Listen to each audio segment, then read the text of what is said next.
প্রিয় শিক্ষার্থী বন্ধুরা আসসালামু আলাইকুম। আশা করি তোমরা সবাই ভালো আছো। তো বরাবরের মতো আজকেও তোমাদের জন্য ছক পূরণ নিয়ে হাজির হয়েছি। তো দেখতে পাচ্ছ এটা হচ্ছে ৬ষ্ঠ শ্রেণীর বাংলা ৩য় অধ্যায়ে যে অর্থ বুঝে বাক্য লেখি অধ্যায়টি রয়েছে তারই দেখতে পাচ্ছ এখানে ৩৮ পৃষ্ঠায় যে ছকটি রয়েছে সেই ছকটি তোমাদের জন্য নিয়ে এসেছি।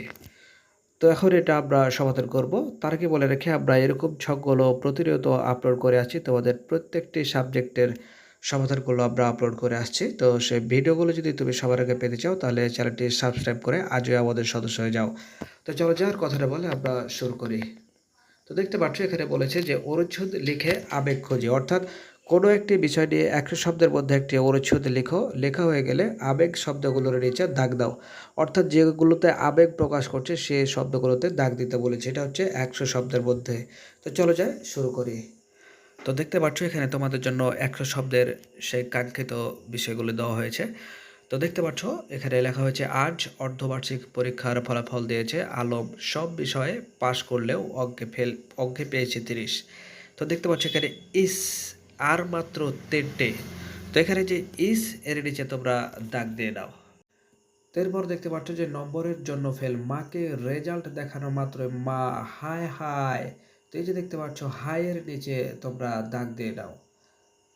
করে উঠলেন বলেন ওরে এই ফলাফল। তো এই যে দেখতে পাচ্ছ এটা হচ্ছে আবেগ কথা ওরে, তো এর নিচে তোমরা দাগ দিয়ে দাও।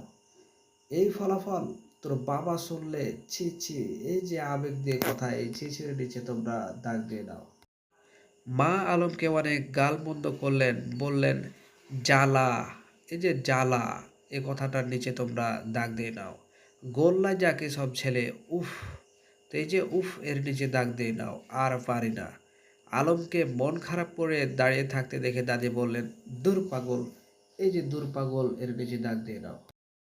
অত ভাবার কি আছে, তোর বাবাকে আমি বুঝিয়ে বলবো, এখন থেকে মন দিয়ে অঙ্ক করবি। আহারে, বাছার মুখটা একেবারে শুকিয়ে কাঠ হয়ে গেছে, এই যে আহারের নিচে দাগ দিয়ে নাও। ওরে কে আছিস, আলম সোনাকে খেতে দে। মা আবারও রেগে উঠলেন, বললেন কি জ্বালা, এই যে কি জ্বালা এটার নিচে তোমরা দাগ দিয়ে দাও। তো প্রিয় শিক্ষার্থী এই ছিল এই পৃষ্ঠার ছক পূরণ। দেখা হবে পরবর্তীতে নতুন করে ভিডিওতে। আল্লাহ হাফেজ।